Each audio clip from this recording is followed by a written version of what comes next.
ഇത്ര ഒന്ന് കണ്ണു തുറക്കൂ. ഇത്ര കണ്ണു തുറക്കൂ.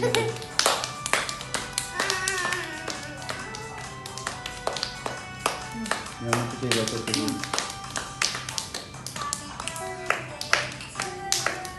അല്ല ഇതോളെ കൊടുക്കും.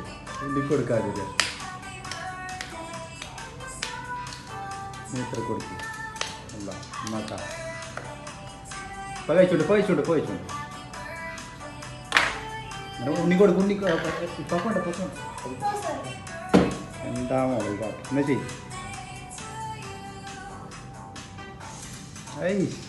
തിരിച്ചു കൊടുക്കണൊക്കെ മതിയില്ലേ? തീർന്നില്ലേ? മിത്രായി നിർത്തിട്ട് കഷ്ണം കൊടുക്കും.